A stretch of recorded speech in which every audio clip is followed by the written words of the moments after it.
Now to a story you will only see on News 4. It takes less than 4 minutes for firefighters to go from Livingston Fire Department to Chestnut Street. But in that short time, the Proctor family says their home was already engulfed in flames. The Proctors wanted to know why it took so long for enough firefighters to get to their home. When they couldn't get any answers, that's when they turned to Call for Action problem solver Carice Jackman. And as Carice discovered, the issue is much bigger than just this one family and that one town. 911 was emergency. Yes, 711 Chestnut Street. A frantic call in Livingston, Tennessee. 711 what street? 711, our house is on fire. Hurry! July 3rd, a fire engulfs Pammy and Arnold Proctor's home. I gotta get out here and get my dog. Get out, everybody out. I'll get everybody to you. EMS sends an alert to Livingston Fire Department. Attention all Livingston volunteer firefighters have a house fire, 711 Chestnut Street. Calls pour in. My neighbor's house is on fire. Yeah, we've got them on the way, okay? I love this house. The fire started in their workshop. Within minutes, flames spread. 2 of their dogs never made it out. One thing still doesn't sit right with the Proctors from that day. I hate to admit it, but I was cussing like a sailor, wondering where the fire truck was.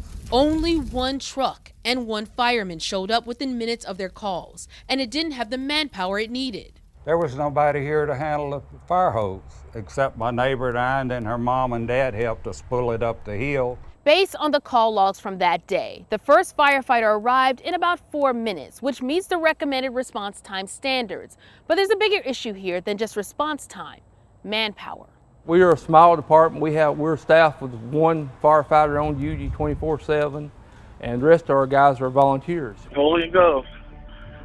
Fully engulfed. Anybody coming? You got anybody else around? The call logs show it took at least 13 minutes for an additional truck to arrive. Volunteers, they have their own jobs that they have to feed their families with, and they have to have lives themselves. An independent analysis conducted by the Municipal Technical Advisory Service, or MTAS, shows the department didn't have enough firefighters on scene to perform effective operations. I go to chiefs meetings, and that's one of the topics we talk about. The problem is everywhere. It's not just here.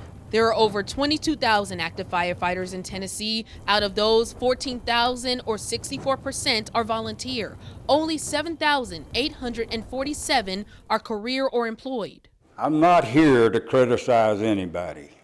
I just don't want what happened to Pammy and I to happen to anybody else. Since losing their home, Arno and Pammy have been outspoken, demanding the city hire more paid firefighters. Nearly 2 months after their fire, Arno and Pammy got their wish. Livingston Board of Aldermen approved hiring 2 new firemen. For Arno and Pammy, it's extremely personal. Arno's daughter, who lived right outside of Memphis, died of smoke inhalation a month before his house fire.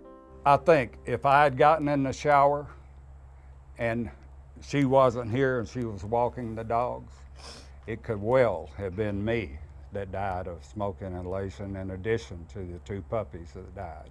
The loss of their home hurts, but they're alive. They hope speaking out about their own experience saves someone else's life in the future.